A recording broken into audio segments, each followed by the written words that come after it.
તો મિત્રો નમસ્કાર, વિડીયોનું તમારું સ્વાગત છે। જય દ્વારકાધીશ। તો મિત્રો જેટલા પણ લોકો મારો વિડીયો જોઈ રહ્યા છો મિત્રો, ખાસ આ વિડીયો એના માટે લઈને આવ્યો છું। જો મિત્રો ઘણા સમયથી મને એકને એક કમેન્ટ વારંવાર બધા સૌ કોઈ લોકો જે મારા વિડીયો જોઈ રહ્યા હતા પહેલાના સમયથી, બધા લોકો મને અત્યારે એકને એક કમેન્ટ કરી પૂછી રહ્યા છે કે યશપાલસિંહ ઝાલા સાહેબ જે આર્મી મેન હતા મિત્રો, તેનું શું થયું, તેને ન્યાય મળ્યો કે નહીં, તેને ન્યાય ક્યારે મળશો અને ક્યારે તે હોસ્પિટલમાંથી બહાર આવ્યા, એનું શું થયું મિત્રો, એવું બધા લોકો પૂછી રહ્યા છે। કારણ કે યશપાલસિંહ ઝાલા સાહેબને લઈને ઘણા બધા પહેલાં સોશિયલ મીડિયામાં એટલા બધા વિડીયો વાયરલ થઈને તેની કોઈ સીમા નથી। કારણ કે એ વિડીયોને લઈને બધી જાગૃત જનતાઓ એવું પૂછી રહી છે કે યશપાલસિંહ ઝાલા સાહેબને હવે શું થયું, એને ન્યાય મળ્યો કે નહીં, એના પરિવાર સાથે ન્યાય મળ્યો કે નહીં। તો મિત્રો જે 13 તારીખે બધા લોકો જવાના હતા હિંમતનગરની અંદર શાંતિપૂર્વક આવેદનપત્ર આપવા, તો તેને લઈને રાજ શેખાવત પણ જવાના હતા।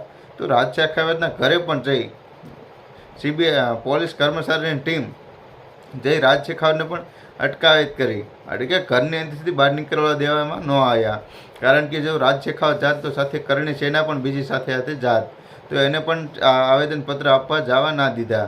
અને ત્યારબાદ મિત્રો ત્યાં કેસની કાંઈ પાકી જાણકારી આવી નથી। કારણ કે યશપાલસિંહ ઝાલા સાહેબનું શું થયું મિત્રો તે ખબર નથી, એને ન્યાય મળ્યો કે નથી મળ્યો તે મિત્રો સોશિયલ મીડિયાની અંદર હજી કાંઈ ખુલાસો થયો નથી। કારણ કે એના વિડીયો અને તે કાંઈ ક્યાંય પણ આવતું નથી।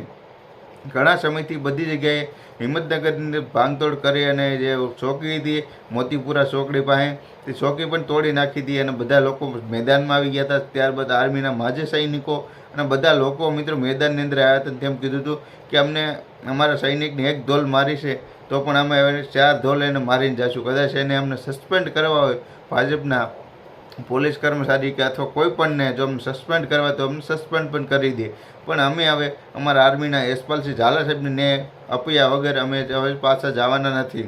તો મિત્રો હવે શું થયું કંઈ ખબર પડી નહીં। કારણ કે એક આવેદનપત્ર આપવાનું તો એનો ન્યાય મળ્યો કે નથી મળ્યો તે સોશિયલ મીડિયા અંદર કંઈ ખુલાસો થયો નથી મિત્રો। હજી પણ મિત્રો આવનાર કોઈ પણ વિડીયોની અંદર બધી તમને જેટલી પણ બને એટલો પ્રયત્ન કરીશ, જેટલી પણ સાચી જાણકારી મળે તે બધી આપીશ।